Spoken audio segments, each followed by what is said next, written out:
all around the AL West, plus a discussion of the head-to-head points format. Jen Piacenti of SI.com joins us next on Beat the Shift.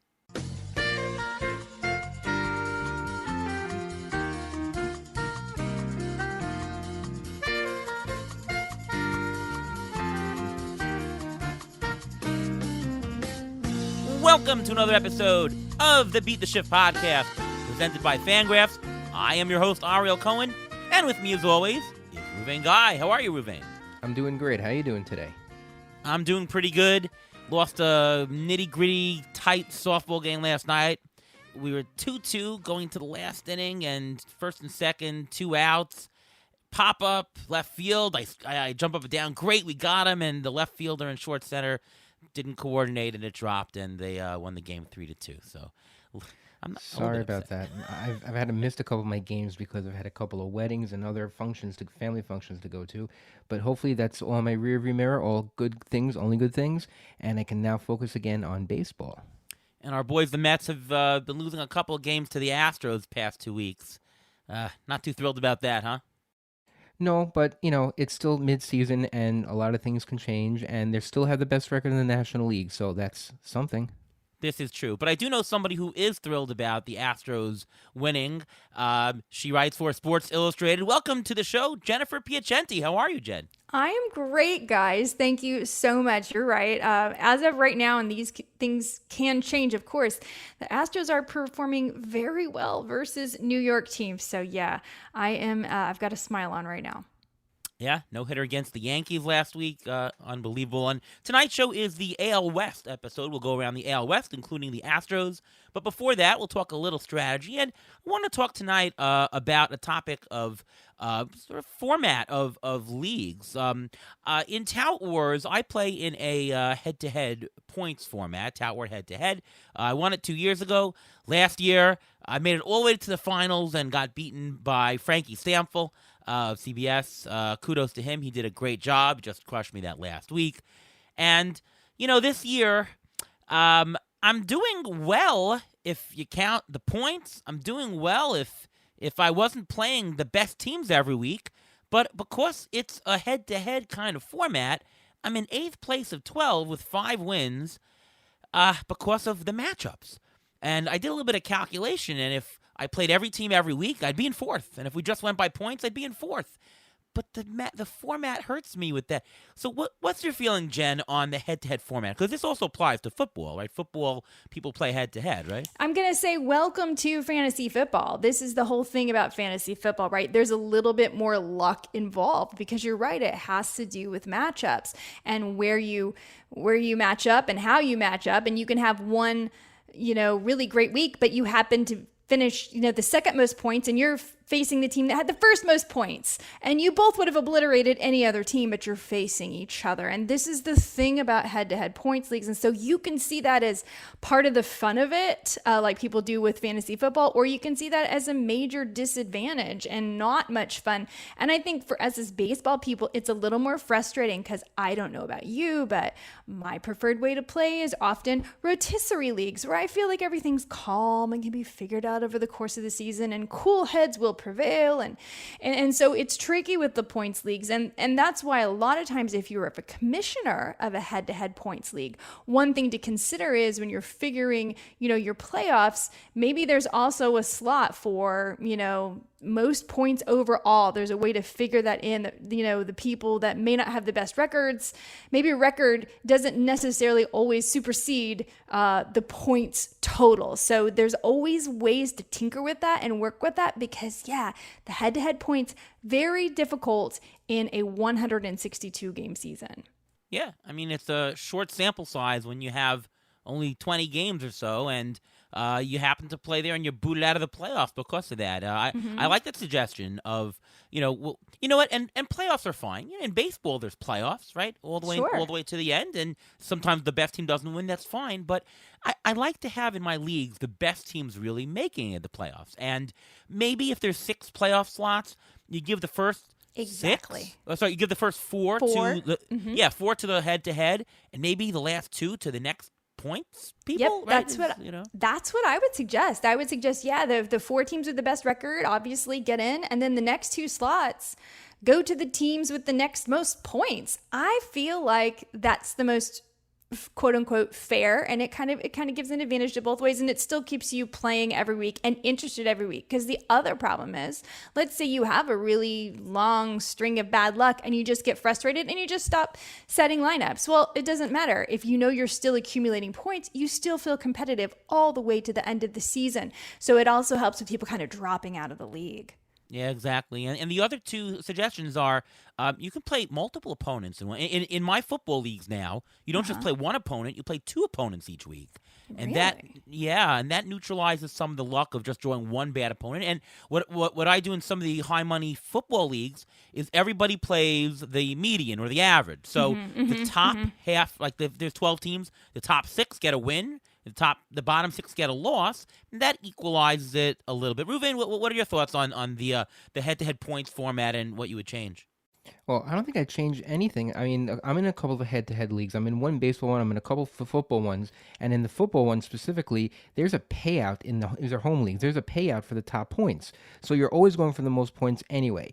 I really don't like the fact that for a head-to-head, anything can happen during the course of a week. Injuries can pop up, especially it's different than football. Football, there's one game. You know they're going to play or not. For 7 games, you can have a player play one game, then be on the IL for the rest of the 6 games, and you lose those stats. So what I have in my home league for head-to-head, we have daily. So we're able to make daily changes, and that makes it so much more exciting because you can go into Friday, Saturday, Sunday thinking, okay, I need this. Let me pick up this guy. Okay, I need this. I need to pick up this guy. And it makes it so much more interesting that way. Yeah. How are you doing in Tout Wars, by the way, Jen? Oh, terrible. It's been just a terrible season for me, unfortunately. And I'm frustrated because we did our draft, so early, way before the strike. We didn't know when baseball was going to start. So I feel like a lot of decisions were made. And, I drafted Jacob deGrom before he was injured. There was just a lot that was yet to be discovered. We were the first Tout Wars draft. So, we drafted early before we knew a lot of things, before there was even spring training. So it's been a little frustrating. And I'm in the league with the innings pitched and saves versus holds option. So it has a slight twist on it. I think I finished 4th last year. This year I keep, I'm in the bottom 6, just clawing around trying to move up the boards. But hey, I'm also struggling in our league, Ariel. GDD. Was up in 4th like a week ago, and just, but these things happen. You get into slumps. My hitters are slumping. My pitchers are still pretty strong, but hopefully a little all-star break will do them some good. And that's what head-to-head can help you with, because if your hitters are struggling and your pitchers are doing well, at least you'll get some of the points there. You can still salvage some points that way. Yeah, and I am in some head-to-head points leagues, and they're very interesting. I'm in one with Tristan Cockcroft from ESPN and Michael Fabiano, and let me tell you, this one's pretty cruel. You get, minus points for walks. You get minus points for your hitters striking out. You get... It's pretty hard to figure, but it's also really fun, and we do make daily moves. So there is a lot of fun in the daily head-to-head points leagues as well. Are you a fan of daily in general? I know we played last year. Our league GDD was daily, and this year we went to weekly again. Well, are you pro daily, against daily? What are your attitude? I go back and forth. I used to be only daily. I love daily. I figured, why aren't you doing this if you're not doing it daily? Because that's how baseball is. And I loved the micromanagement of it. I thought it was phenomenal. But now I have so many things going on in so many leagues that I actually am grateful for just setting it and forgetting it for the entire week. And just saying, it is what it is. Just relax and chill out, make your smart decisions on Sunday, and trust yourself. But yeah, it does stink when a guy gets injured in the Monday game, and then, you're without Liam Hendricks, for instance, for the rest of the week, and you could have made some substitution there. But, so I would say I will always want to have at least one daily league because of the different strategies there. But in general, I prefer these days to just do weekly lineup locks. Yeah, much less work, and there's a lot of work that goes into it. I will say, though, that on the Fantrax platform, they do have the option that if your player goes on the IL midweek, you can replace them in your lineup for the rest of the week. And I think that is a much better way than just say, you're screwed, I agree 100%. I wish that all of them were that way. And that's one of the nice things about Tout Wars. And sometimes there's even been a few times I've forgotten that I even have that option. And then the day after I realize I could have made the move, I'm kicking myself that I missed that time because it's so rare. I do think that is an advantage and certainly a reason to use Fantrax for some of your leagues. Absolutely. All right. Well, going to talk about the AL West tonight. And at the top of that is your favorite team, the Houston Astros. You got to be happy with that tremendous division lead they have so far. I mean, Fangraph projects the Astros to make the playoffs with something like around a 99.8% probability and 99.3% to win the division. That's kind of crazy as we're not even half the way through the year. I don't even know if that's really accurate. I mean, 99.8 is so remote. It's like 1 in 500 chance of not making it. That just, to me, that doesn't sound exactly right, but whatever. But in any case, who do you think has been the Astros MVP to date?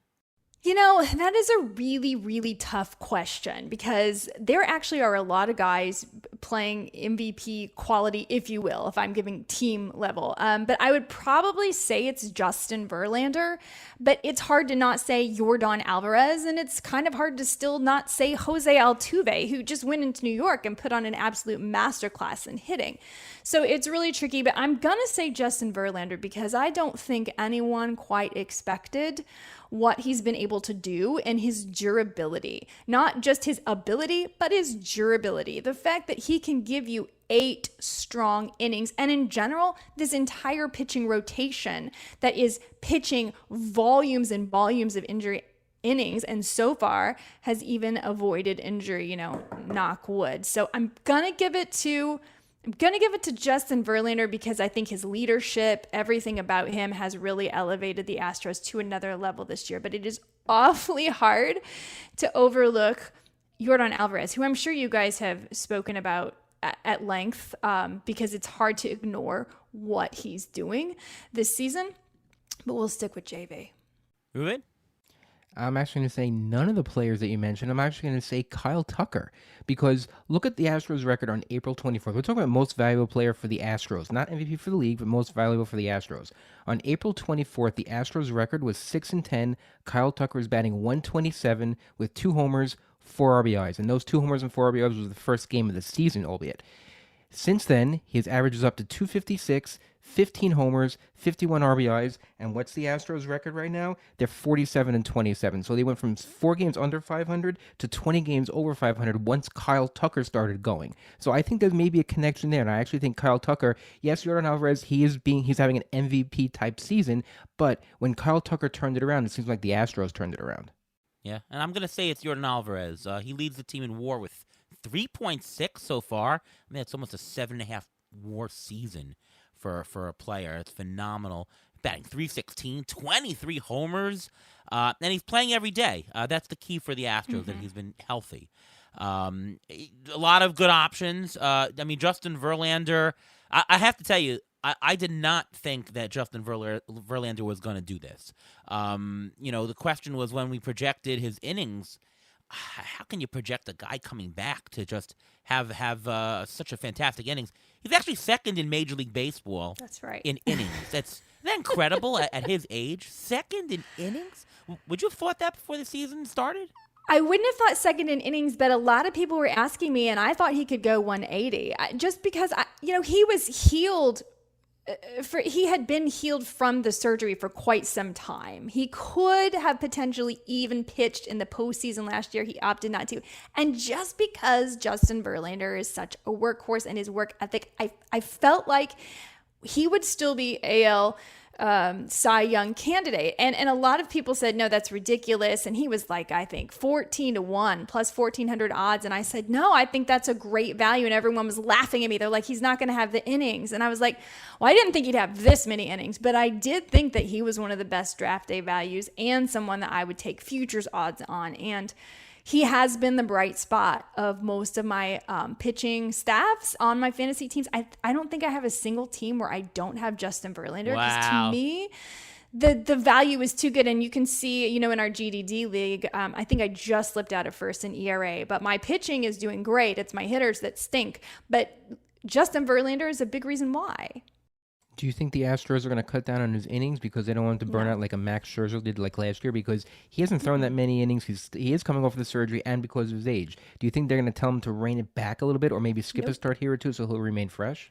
No, I don't think so. Not unless Really? he asks to. And there's a lot of reasons why. But first of all, I just have to point to Dusty Baker. And if you listen to Dusty Baker talk, he likes his aces and he likes his horse. That's what he calls them. And when we asked him, when he was asked this week, the bullpen's kind of tired. How long are you going to let Justin Verlander go? He said, Verlander will be my navigation system. And Verlander quickly went and pitched 8 innings. So they're going to trust him to do what he wants to do and listen to him. So I do not think that pitching staff is going to say, hey, you're shut down now. I think it's going to be all Justin Verlander himself. Incredible how these older pitchers just keep doing it and doing it. You always say, why pick an older pitcher? There's risk. These older pitchers, pound for pound, have really held up. Verlander, 10 wins, leads MLB. He pretty much leads the league in WHIP innings. The only one who's way above him, which is incredible, is Sandy Alcantara, 115 innings. That's just insane. But yeah, Verlander, fantastic.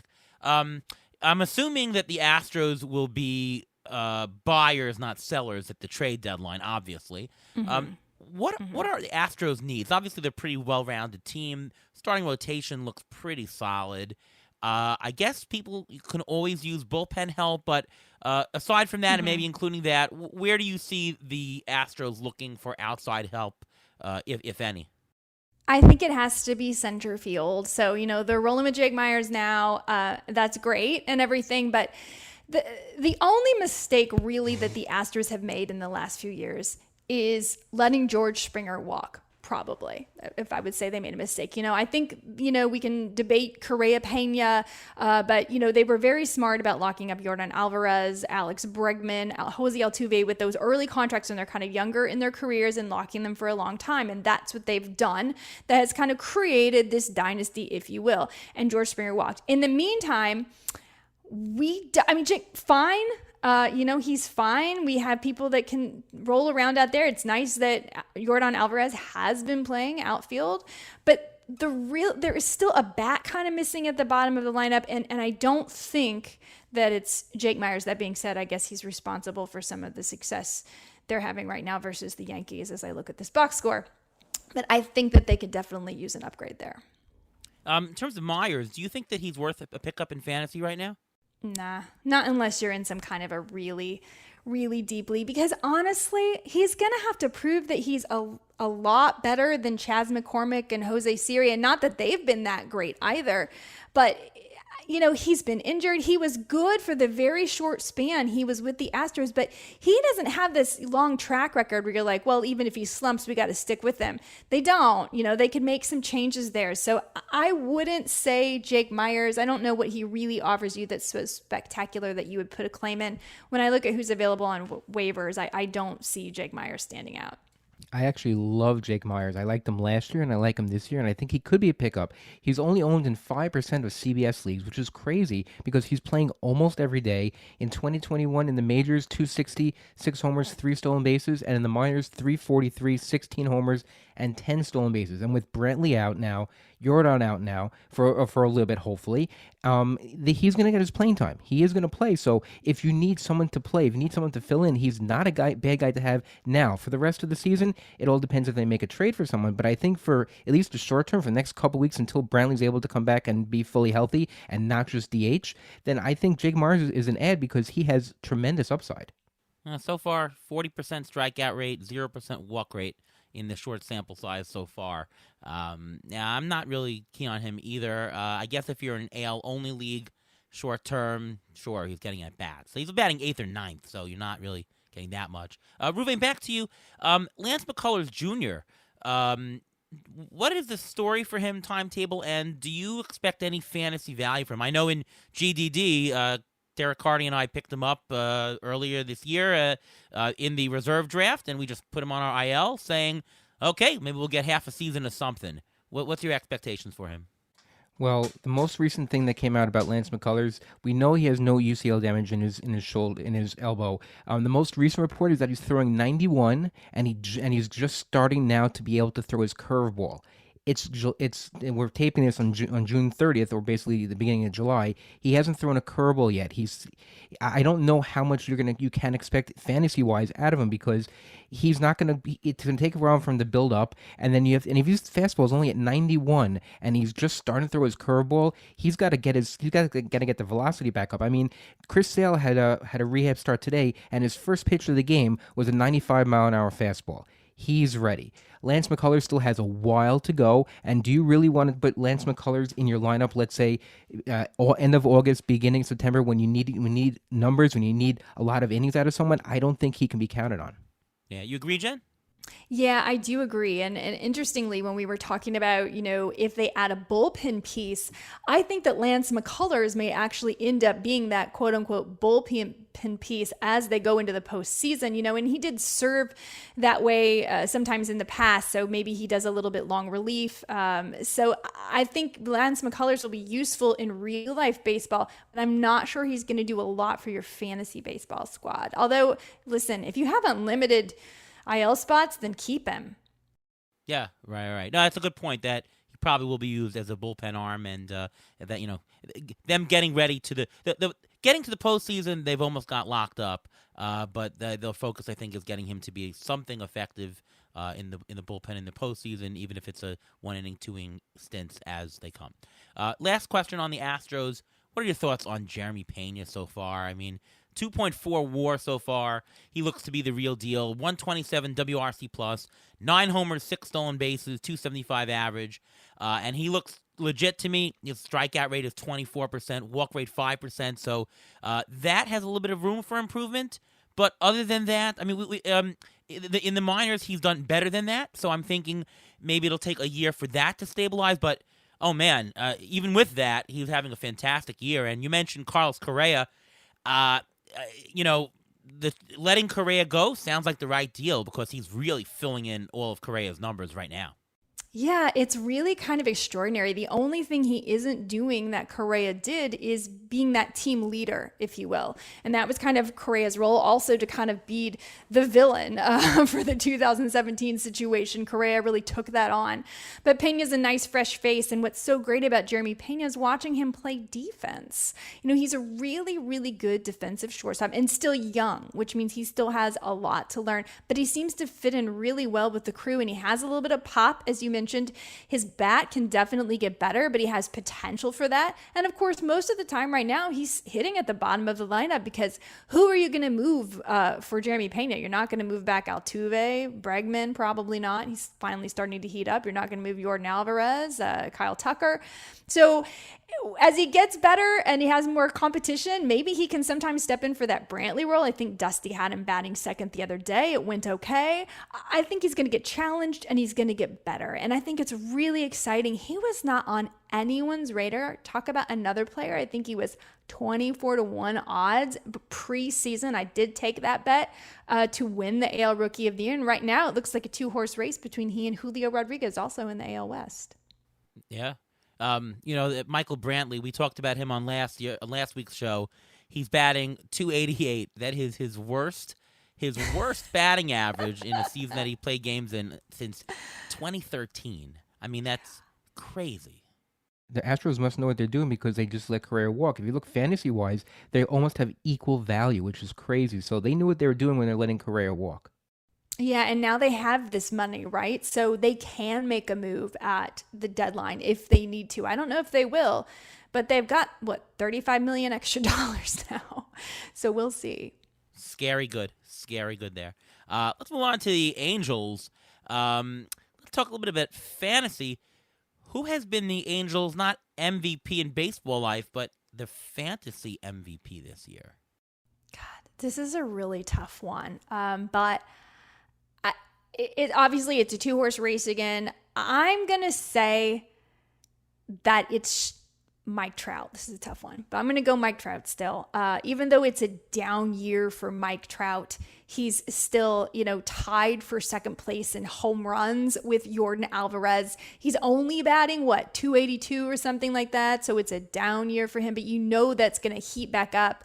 And he was going sometimes as late as the second round, which blows my mind. So Mike Trout's just a perennially good player. Yeah, he doesn't steal bases anymore. So, of course, Shohei Ohtani is the other guy that's been lights out and might win an MVP. But right now, I think they're neck and neck in MVP voting as well, as far as the sports books are concerned. Do you agree about him being the fantasy MVP, Trout, or is it somebody else, Ruvain? It's 100% it's Trout. Trout's WAR right now is 4. And if you want to talk about Ohtani as a hitter, his WAR is 1.7, and as a pitcher is 2.3. Now, if you're using Ohtani in fantasy, you're probably using him either as a hitter or as a pitcher, unless you have the option of having both. And you're not getting one of those. So if you're losing one of them, you're probably using the hitter part, and you're not getting those fantasy stats that you were expecting, especially if you drafted him higher. Trout is bringing you back exactly what you expected when you drafted him. End of first round, beginning of second round. That's where he's 12th overall in fantasy in a 5x5. Or around 12th. If that's the case, and you get back that value of the 12 on the 12 seed, that's exactly what you want at that point. It'd be great if he does better than that, but you're not expecting him to do better than that, and you don't want to do worse than that. So that's exactly where you want him, and I think that's why he's the fantasy MVP. I disagree with both of you. I think that the fantasy MVP is Taylor Ward. You had to pay a first-round value for Ohtani. You had to pay a first or second-round value for Trout, depending upon the format you were in.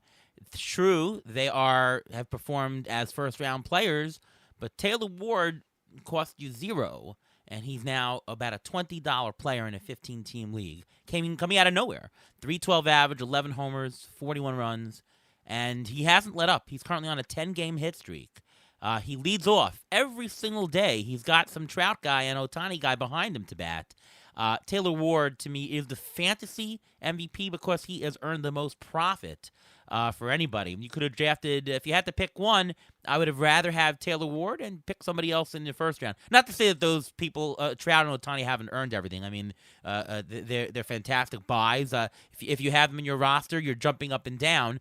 But if you're Taylor Ward, I think you're through the moon. That's just my opinion on that. Do you think the Angels will be sellers or buyers at the deadline? I mean, they're far out of first place, but could they make a playoff run? It's kind of tough for me to say that they're going to be sellers because look at the way that they're constructed. With Trout, Ohtani, you got some of the young guys there. Like, what parts would they even sell off? They might be a stand pat type of team. What are your thoughts on what they're going to do at the deadline, Jen? My thoughts are the same. I think they stand pat. They have a good enough team that there is still an idea that they could make a run for it should things fall the same way as you mentioned. They've got Trout, they've got Ohtani, they've got Taylor Ward, they've got Brandon Walsh. They have a ton of talent. But at the same time, I don't know that I really see them being buyers because I don't know what one piece would fix them. Obviously, we need to be pitching. That's the thing they're the most lacking in. But I think they may just chill and stay as they are and hope for the best. But I'm not always good at predicting these things. Yeah. Ruvain, if they were to trade, it seemed to be that they would trade for an infielder. Because other than Jared Walsh, I don't really see any infielder doing anything. And from a fantasy perspective, are there any other infielders on the Angels that are even worth rostering in, let's say, like a 10 to 12 team mixed league? Not really at this point. I'd probably stay away from them because there are better options elsewhere. But down the road, it is possible that Tyler Wade can get you some stolen bases later in the season because he has that. He can get stolen bases in bunches. He's not really hitting right now, and he's playing all over the place. I didn't really like the way that that the original Angels manager, Joe Madden, actually put him to use because I just don't think he was used properly. I think he was overused and overexposed. I don't think he's an everyday player. But as a part-time player, if you have a 15-team league, when the Yankees used him, they used him as a part-time player, and he racked up those stolen bases a la John Birdie. So he can break out like that, but otherwise, if you want to take a waiver on him, that's fine because I'm sure he's available in most leagues. But at this point, otherwise, stay away from everyone else. Now let's move on to the Texas Rangers, and before we do so, it's time for the Injury Gurus Trivia of the Week. Well, as we're going to talk about the Texas Rangers now, the main Texas Ranger who's having a great fantasy season is Martin Perez. Martin Perez is pitching out of his mind this year. His ERA right now is 2.22, which is 7th best in the majors, 4th best in the AL. The trivia for this week is what was his career low in ERA before this, and what year was it? Jen? Any guesses? God. I actually wrote about this a few weeks ago. I think it was something like 4.2, and I think it was, I'll say, 2019. Yeah, I was looking him up before we started. Something I would have said something around 4.25, and that would have been maybe 2016, 2015, something like that. Well, you both are off. It was 3.62 back in 2013, 9 years ago with the Texas Rangers. As a bonus question, who led the team in ERA that year? Do you know? 2013, who led the Texas Rangers in ERA? Colby Lewis? Good guess, but no, he was earlier. Okay. I have no idea. Rangers have had such a terrible... I used to be a Texas Rangers fan. Pitching was not exciting, minus Nolan Ryan. Minus Nolan Ryan and minus Yu Darvish. And Yu Darvish, Darvish that's led the correct. team. Yu Darvish. People forget he's been on so many teams That's since then. right. People forget he was on the Rangers. That's But right. the question is, Jen, Martin Perez, his ERA, is this all smoke and mirrors? Is this going to continue? Do you think he's continued to play in fantasy, or is he going to is he going to fall back to earth? I mean, it's a great question, but eventually you say like, hey, if it ain't broke, don't fix it. And he's got something that's working right now. He's just, generating weak content, and he's not a high strikeout guy. I don't know, but it just seems to be working. He's had a, couple starts this month that weren't as good. But that being said, as you said, on the season, that's still sparkly ERA. So I think you have to keep rolling with it. It's not like there's a lot of great pitching options out there. So if you're dropping Martin Perez, why? Okay, so for June, his ERA is 3.90. That's still pretty darn respectable compared to a lot of pitchers out there. So I don't see him going anywhere, and I don't see you really taking him out of your lineups unless you have a really phenomenal pitching rotation, which most of us don't have that good of a pitching rotation that we don't need someone like a Martin Perez. Yeah, I mean, Perez, I'll say this way. He's shown market improvement. Right? He's not the same pitcher from last year. He's actually gotten better. The ERA of 2.22 is smoke and mirrors, but the whip, which is 1.16, I think is just mirrors. I don't think he needs smoke. So his strikeout rate is really the best it's been, and the walk rate has been the best it's been. So he's gotten that there. The home run to fly ball ratio is at 2.4%. League average is closer to like 15%. That is due for a huge correction. He's not going to be able to have the 2 ERA. There's going to be home runs flying. It's going to correct. Now, his Sierra is high 3s. Projection systems are somewhere in the low 4s. I think that's about right. Projection systems, though, have him at about a 1.3, 1.35 whip, reverting back to what he's done. That, I think, is not true. I actually would bet the under on the projection systems. I think the 1.16 whip, maybe that's a little bit low, but 1.2, 1.25, I think that's a better indication. So we're talking about somebody who's going to have stats that, let's use Marco Gonzalez as a good comp. Somebody who has the ability to just eclipse the 4 ERA, help you in games, go innings, have a decent amount of strikeouts to be relevant. I think we're talking about like a $5 fantasy baseball pitcher in a 12 to 15 team mixed league going forward. So fantasy relevant for sure, not like he was before as just a streamer, but definitely not this league leading type player. Do you agree, Ruve? I agree, and I think it has to do exactly what Jen said. Who else are you going to put in there instead of him? Maybe you'll get a 2-star pitcher to throw instead of him, but otherwise, what you have now is a lot better than what's on the waiver wire. Yeah. We'll talk about Nathaniel Lowe, as he goes by. Talk about expectations rest of season for him. He's really on a hot streak right now, and maybe the best way to talk about Nate Lowe is to compare him to some other comparable first baseman and maybe do a who'd you rather. Well, first of all, what are your general thoughts on Nate Lowe, and can he really sustain this? I mean, he's hitting 10 home runs, 278, average for the full season. He's a $12 player in a 15-team league, which is fantastic. And it looks mostly sustainable, maybe the average a little bit lower. But, I mean, he's shown this kind of power last year. What are your thoughts on him? Yeah, I mean, I think that he's good. He hits the ball really, really hard, and he hits it pretty well, and that's what you want. And like you said, first base, it's not like it's a totally stacked position, so I'm happy with Nathaniel Lowe. I don't think he's going to keep up with this ridiculous clip. I mean, what is it? This month he's got how many homers? 7 home runs, and he's batting .307. I don't think that's going to hold. But that being said, I don't see why we should expect him to fall off a cliff in any way. His May was a little bit down, but overall, as you said, hitting .278, 10 home runs, 32 RBI, and he even swiped an extra bag in there one day. So, hey, good for you, Nate Lowe. All right, so let's do a little bit of who'd you rather. Would you rather have Nate Lowe or would you rather have Trey Mancini? I think I'd rather have Nate Lowe. Nate Lowe. I agree. More power. I agree. What about hometown guy Yuli Gurriel? Yeah, I hate to say it, but I'd rather have Nate Lowe. Nate Lowe also. Nate Lowe as well. Luke Voigt? Nate Lowe. Nate Lowe, not even a question. Okay, so I got to go a little bit further up on this as we're good with that. What about Christian Walker? I'm still going to go Nate Lowe here, but I do like Christian Walker a lot. It depends what your roster needs. You need more power. I think you get Christian Walker right now. He's not hitting for a high average, but Christian Walker is giving you much more home runs than Nate Lowe is. If you want a more stabilizing batting average, then you go with Nate Lowe. Yeah, I'm going to go with Nate Lowe. What about Luis Arias? I'm still going to go with Nate Lowe, though, because he has a high enough batting average. I mean, Luis Arias is going to really help you in that batting average category, which is really important this year because I believe the league batting average last I checked is 242. So if you can get a guy that's hitting 340, that is a phenomenal help. That being said, Nate Lowe has got the power and a well above league average batting average, so I'd still lean Nate Lowe. I'd actually take Arias here because of the batting average, number one, and he scores a heck of a lot of runs. And he's eligible almost all over the place. So he's a lot more flexible than Nate Lowe is. I like Arias better. Unique profile. There are very few people who can do what he do. Nate Lowe is more replicable on the waiver wire.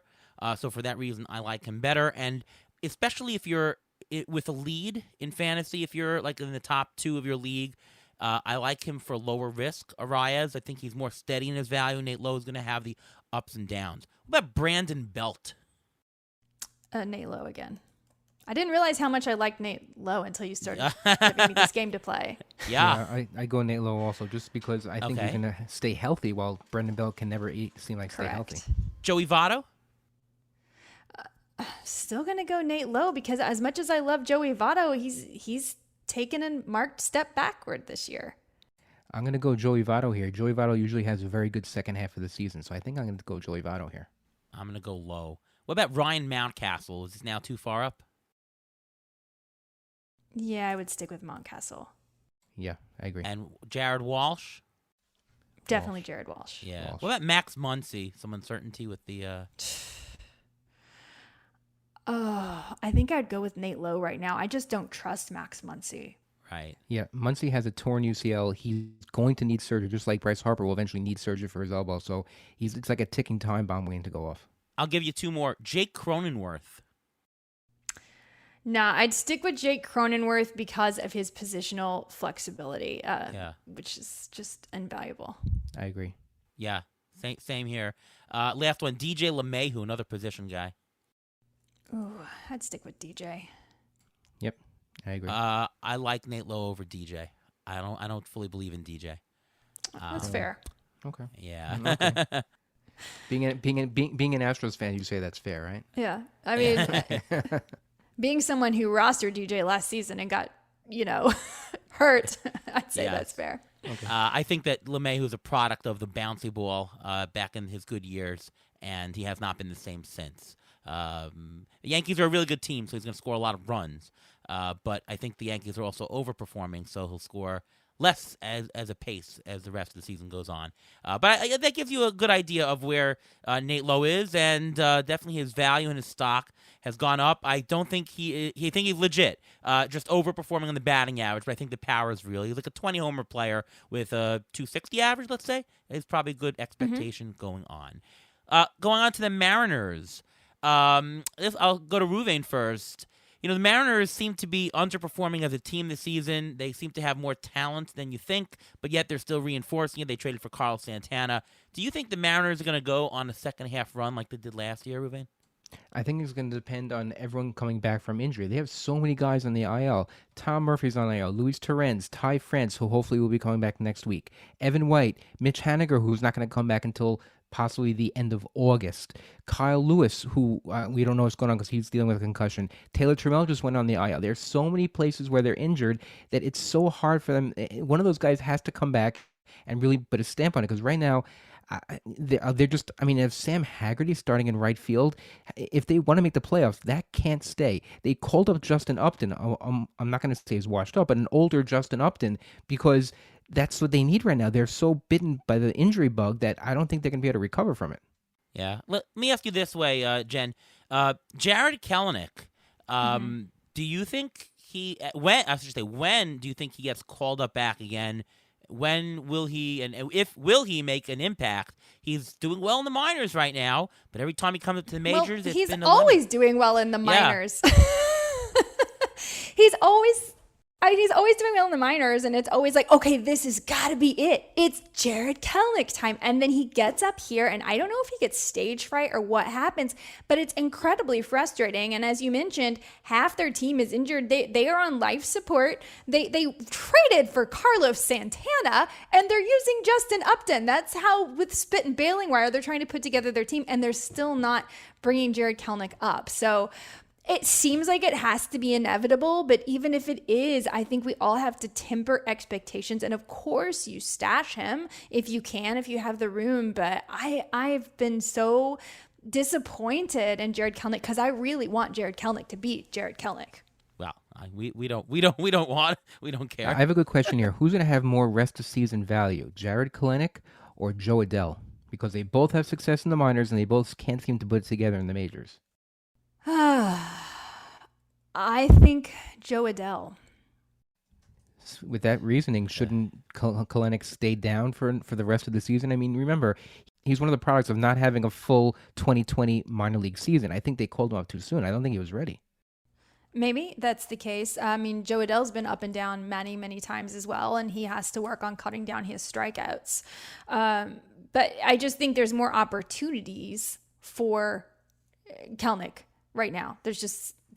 I'm looking at this Mariners team right now, and it's just, wow, there's nobody. At least the Angels, and we talked about how poor their infield was, but I just think that they might need him more in Seattle. Not that he's better or deserves to be here more, just a case of need. I wouldn't touch either of them with a 10-foot pole. I don't think they're helpful in the short term. Dynasty is something else, but for this year, no. What are your thoughts on Jesse Winker, Jen? What do you do with him in fantasy? I've dropped him in our 10 and 12 team leagues, 15 team leagues. I don't know. We traded him away in labor. I'm sick of him, and I don't have the confidence that he's anywhere near what I paid for him in draft. He has had a decent June, 4 homers, 267, good walks. He's been walking at 20% clip this month, but now he's been in a brawl. Yeah. He was on my best alert list at SI for this season. I think he had an extraordinary year last year. But if you remember all the years before that, we were like, this guy has great contact skills and he has some power. This is going to be Jesse Winker breakout year. And we believed that for 2 or 3 seasons. And then finally he had it. And he had it at Cincinnati Small Park, which is nicknamed that because, hey, it's pretty easy to hit for power if your home park is Cincinnati. That being said, he didn't have terrible home run splits. But it just gives you a little bit more of a bump if you have a nice home ballpark. Right now, he also just has a terrible home ballpark for hitters. So all of that together, if you have him, you're not dropping him. I don't think you're dropping him in deep leagues because I don't know who you're going to get that's a lot better because, as you said, he's starting to heat up. But I just think we have to be okay with the fact that Jesse Winker is more like 2019 Jesse Winker at best, and he's definitely not going to be 2021 Jesse Winker this year. Yeah. I want to move on to saves. Talking about the Mariners, and we'll talk about the Athletics, the other team with some closer uncertainty. Right now, to date, Paul Sewald leads the Mariners with 7 saves, Diego Castillo 4, Steckenrider 2, and a couple of others with 1. There's also lurking Ken Giles. I don't know what his injury status. Ruben, what is Giles' injury status, and who do you think, Ruben, will lead the Mariners for the rest of the season in saves? Well, Ken Giles was activated off the IL. I think they may end up easing him back into the closer role eventually because I think he's has a closer mentality than Paul Sewald. I think Paul Sewald excelled great when he was in the 8th inning role. He was really good. I'm not saying he can't be a closer, and I'm not saying he's going to end the season with the most saves. I think Diego Castillo is going to end the season with the most saves. I really think that they're going to end up flip-flopping and with Castillo to close and with Sewald in the 8th inning unless Ken Giles throws a monkey wrench there because right now Ken Giles seems healthy, but I don't know if he pitches. I don't follow the Mariners totally, but I don't know if he pitches on back-to-back days. I don't know how much they want to push him so much because he is coming back from a serious injury. What's your take, Jen? It's a tricky one because we don't see Scott Servais really make commitments to closers, right? He's just seems to be a little bit random, but over the past week, there were 4 save opportunities. Sewald got 3 of them, and the one he didn't get was a back-to-back situation.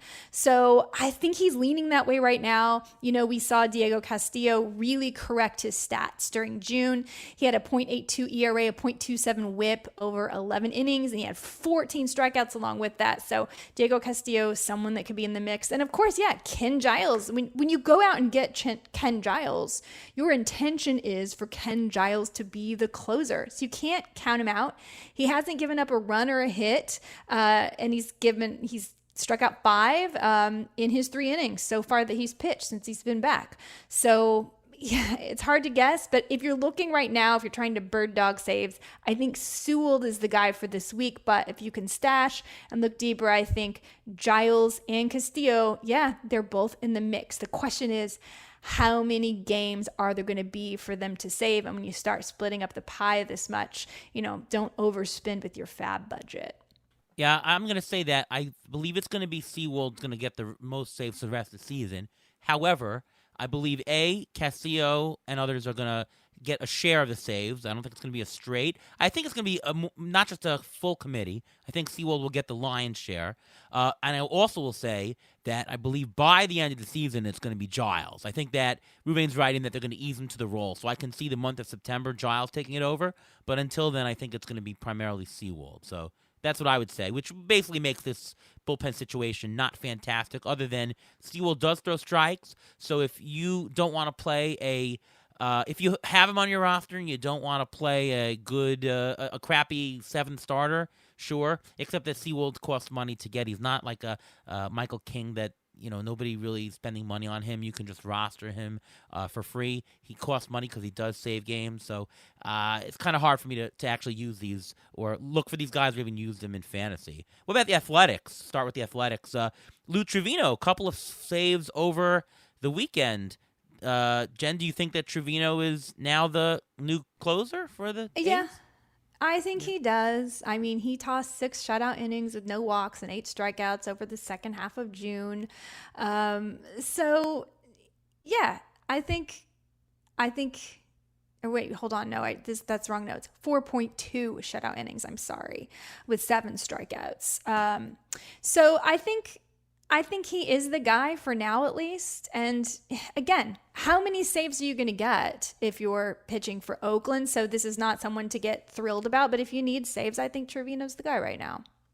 All right, Ruvain, what do you think? I do agree to that, but I also think that they're trying to build up his value. I think they're going to end up trading Lou Trevino and just use, I think, A.J. Puck. I mentioned him a couple weeks ago. I think A.J. Puck is going to slide into that closer role eventually. Remember, they still have Danny Jimenez, who's on the injured list. He's according to the athletic trainer there, he's supposed to start throwing next week. So he didn't have any structural damage in his shoulder. He looked very good when he started closing games. So there's a possibility that Trevino will end up getting traded eventually because the Athletics have no reason to keep him.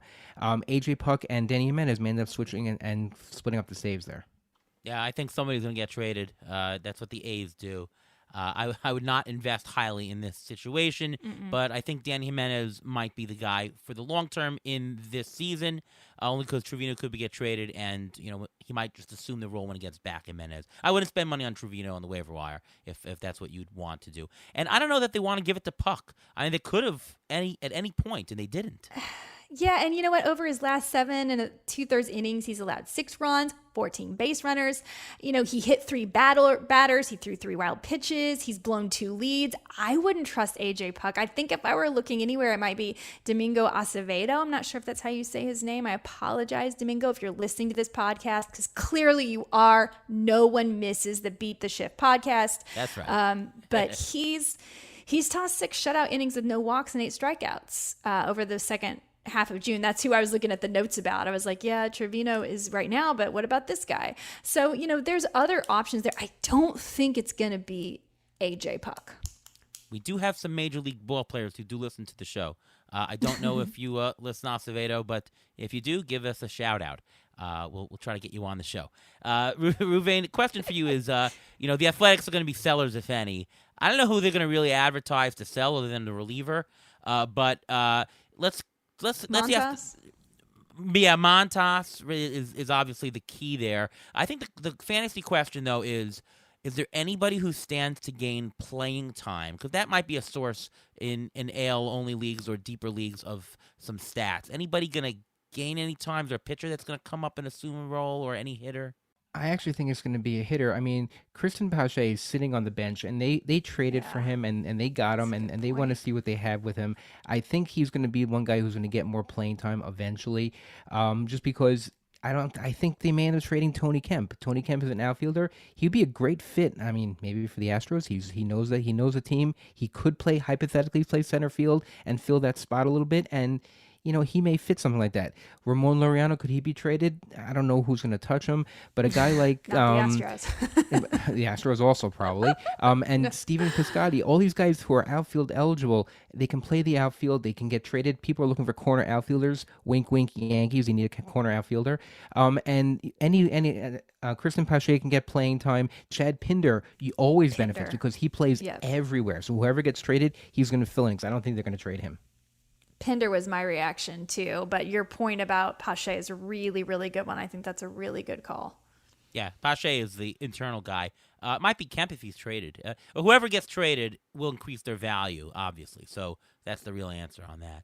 AL West predictions. Jen, do you want to give any predictions on something that goes on? Maybe a standing prediction or anything? Your floor is yours on the AL West if you want to throw something out there. Oh man, I guess my biggest predictions were simply that that Jeremy Pena would win AL Rookie of the Year and Justin Verlander would be in the mix for AL Cy Young, which I guess I already told at the beginning of this podcast. That in general, I think the Astros will kind of stay out in front of this division. They impressed me when they did this trip with New York. I thought they were going to get a little bit exposed, I'll be honest, facing the Yankees and the Mets, and they have now officially, after tonight's game, we're recording this on Thursday night, lead the series with the Yankees, and then they showed very well versus the Mets. So I'm pretty pleased with the team. I think they are going to handily win the division, and I don't really think that any of the AL West teams are going to be a big threat for the wild card even. I've got a question here. Other than the Astros, will any AL West team finish over 500? I tend to think no. I just think it's really, really bad, and I can't see a pathway for it. I know a lot of people before the season were like, the Seattle Mariners are going to win the division. I just don't see it. I don't see it. I do. I think the Mariners will end up with the winning record. I don't think they're going to get close to the playoffs. Right now, the Angels and the Mariners are both at 5 and 5.5 out of the wild card because, remember, it is expanded, so they still are technically in the race. But the Mariners, remember they have to play everyone else in that division also. They also have to play each other. And they're going to beat up in each other, and someone's going to come out on top. So you would think that at least one of those teams is going to finish over 500. You'd think that, but they're certainly not there now. Well, that's Yeah, true. no, I think one of those teams will jump up and get 82 wins. I can't tell you who it's going to be. In terms of the talent, I mean, the Angels have the most talent of the three, I think. Uh, Tough. Right now, the Rangers are only 2 games below 500. They're ahead of the others, but I think it might be the Angels who might jump up if I had to pick any one of them. Last question. Will the Astros win over 100 games? No, I don't think so. Really. That's coming from an Astros fan too. Yeah, I think they will, just because their division is so bad. They have to play those teams 19 times, and if they beat up on the Mets and the Yankees, I don't think they'll have much of a problem with the other teams in their division. I mean, that's a good point. But it's really hard to win over 100 games. I think the Astros will win 100 games. I think they're going to win 101. Mark this, Jen, when they get 101. I love this. Good. I'm glad. I'm glad you guys think that. I want to back your calls. There you go. All right, waiver wire. Let's do this. Who is a player that you would like to pick up that we should be thinking about picking up this week? Go first, Jen. Man, there's a few of them out there. We've probably heard this a million times. If only Alex Kirilloff could stay healthy. He seems healthy right now. And if he is available in your league, I think he's someone you want to go ahead and put a claim in for. We've seen him in 12 games since his recall. He's hitting .333 with 6 extra base hits, including a home run yesterday. So this is the Kirilloff we've been waiting for, if he can stay healthy, if he's available. And then another guy kind of like is Juan Yepez for the St. Louis Cardinals. He's back. He's pouring on the power. He's batting .333 with 4 homers and 4 doubles across the last 11 games. And he's got it, real power. His max exit velo is top 5% of the league. On the season, he's got 9 home runs and a .284 batting average. So if you need some pop that won't kill your batting average, Yepez is pretty widely available, and he could be your guy. Yeah, I like those picks. Ruben? I was actually going to say Yepes, but then I did a little digging, and Tyler O'Neill is supposed to start his rehab assignment next week, so he may take a lot of playing time away from Yepes, so that may be an issue. For short term, it's great. For the next week or two, I think it's perfect. But another guy I want to mention is Seth Brown.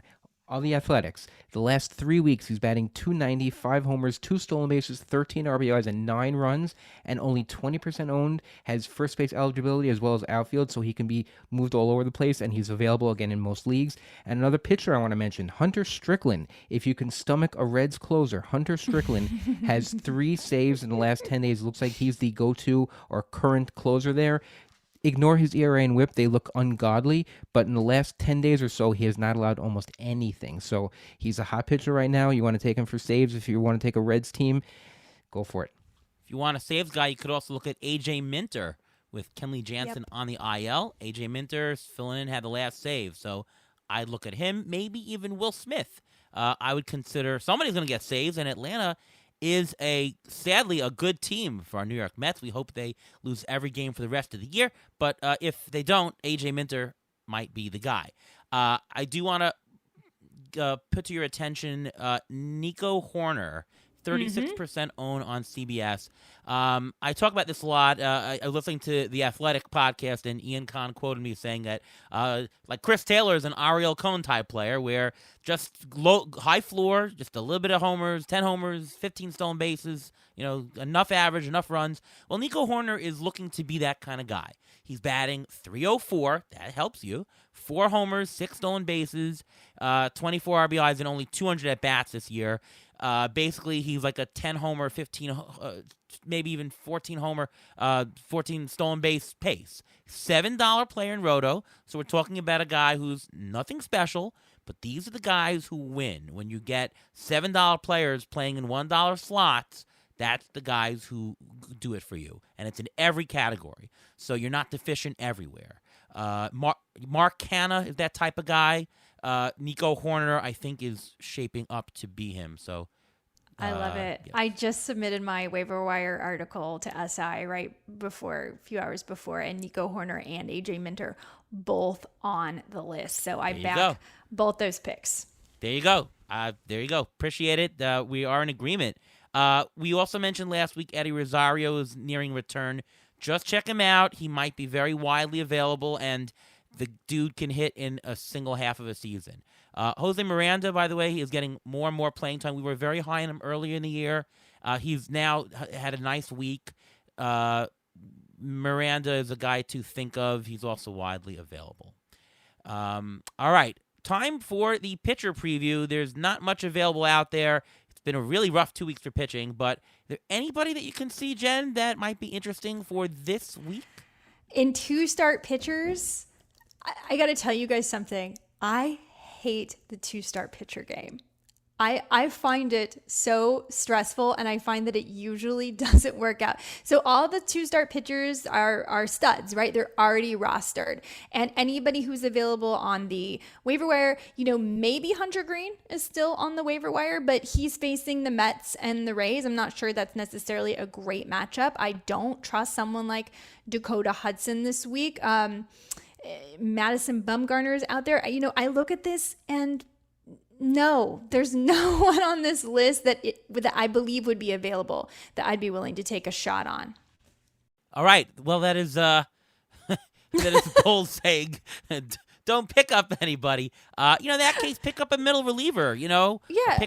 Pick up a Michael King. Just get some ratios. Or pick up a good pitcher that has 1 start. But the idea, I mean, we can debate whether or not this works out or not. But, maybe you could say, okay, Chris Flexen, he's probably available in a lot of leagues. And he's got the Padres. But then he's also got the Jays. And I don't, Bad Cole week for this Irvin, the 2-start. Jays and the Astros, no. Dylan Bundy, the White Sox and the Rangers, maybe. Dylan Bundy's a maybe, I guess. But none of these, I'm certainly not excited looking at Patrick Corbin. For Ruvain, anybody? Well, I guess there goes my Dylan Bundy pick. I was going to mention Dylan Bundy. It's not too bad. He's at the White Sox and at the Rangers, which is not horrible. And his last 3 starts, he's in 19 innings with a 1.89 ERA. The main thing is only 3 walks in those 19 innings. So maybe he's figured something out. I'm not saying you should go run and roster him, but he's available because only 28% of people on CBS have him. And another Orioles pitcher. I've seemed to have a thing with Orioles pitchers this year. Dean Kramer. He has not allowed an earned run in his last 3 starts, and he's got 2 starts, and that's almost 19 innings. He's got 14 strikeouts over that time, and he's also playing Texas and the Angels. So those aren't horrible starts. It seems like he figured something else as well. So if you have the stomach for those guys, otherwise go after one of those closers like an AJ Minter. All right, I'm going to say 3 players. 2 Tigers, and this is really at the bottom of the list, but, if you're desperate. Ronnie Garcia, he's won his last 3 games in a row. Sub-3 ERA there. Maybe. I don't know. Michael Pineda, coming back. He's been good this year when he's pitched. Just coming back, so maybe take a gamble on him. At least pick him up, maybe. Maybe he'll give you something for the rest of the year. I don't know.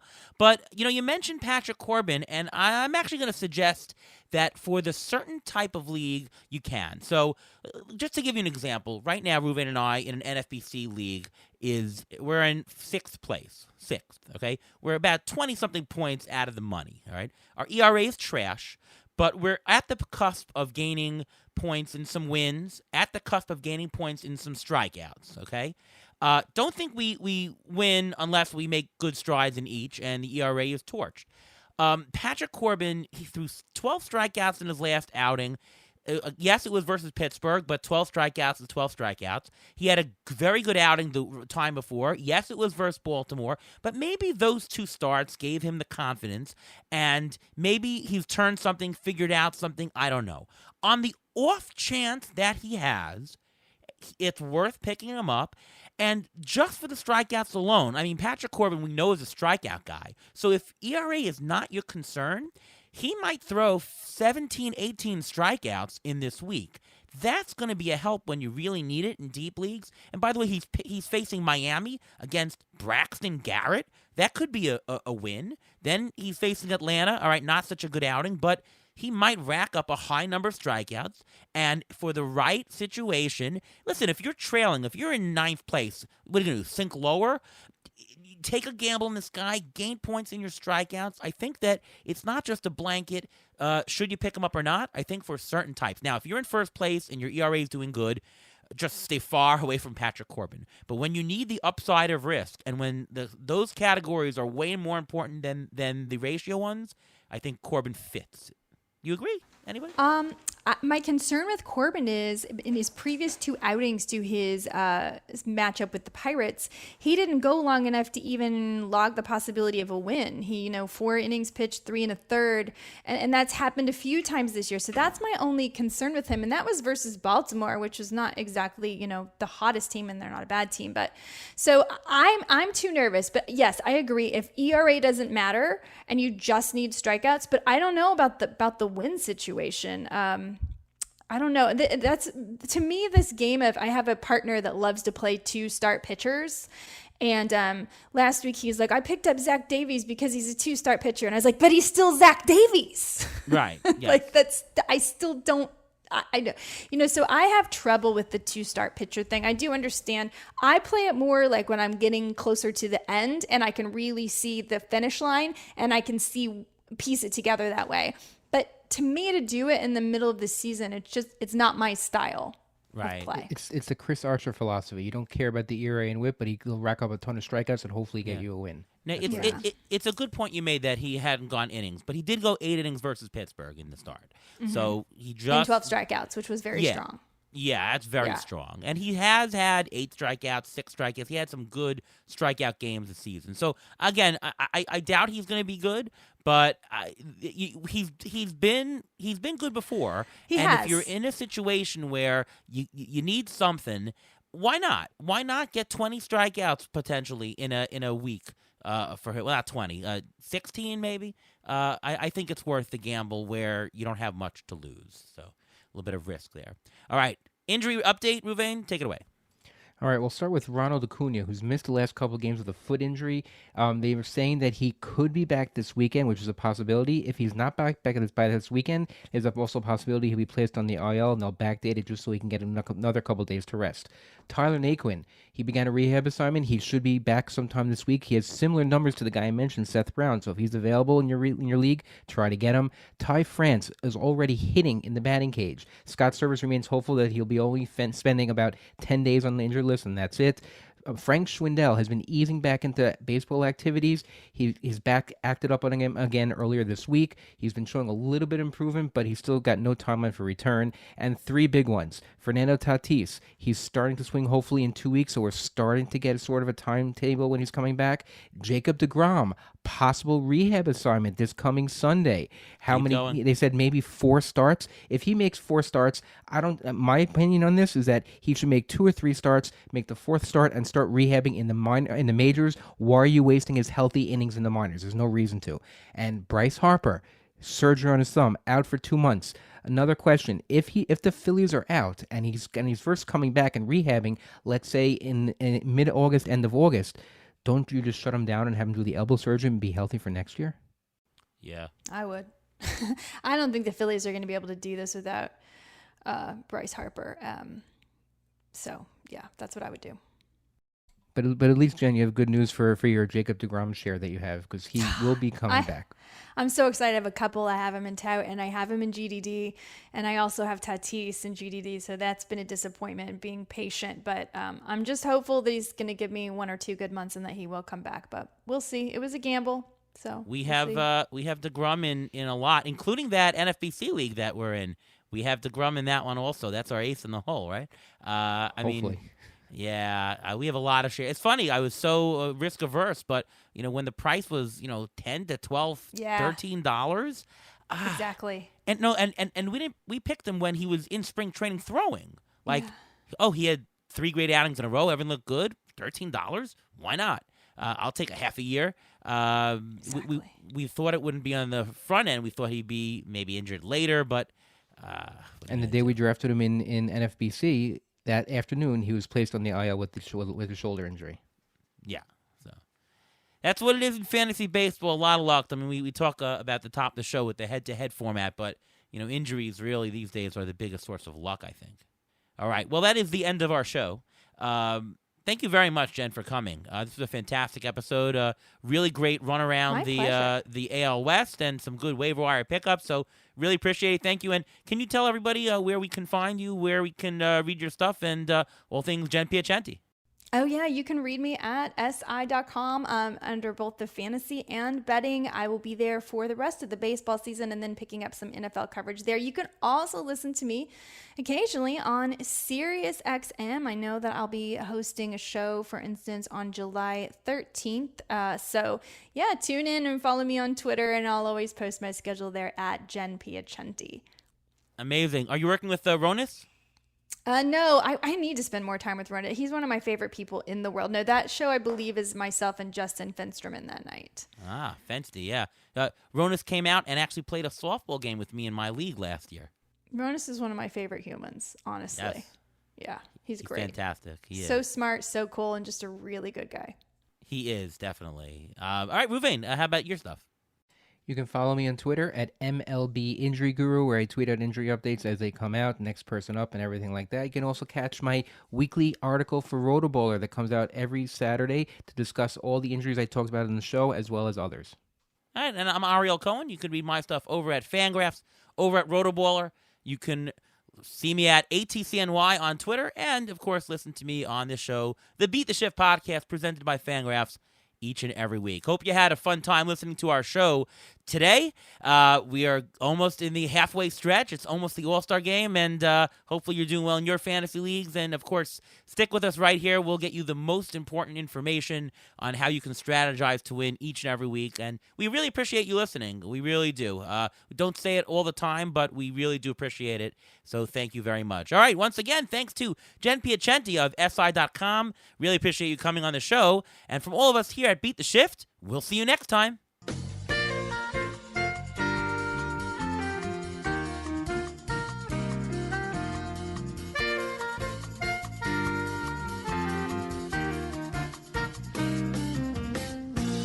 Thanks for listening to the Beat the Shift podcast presented by Fangraphs.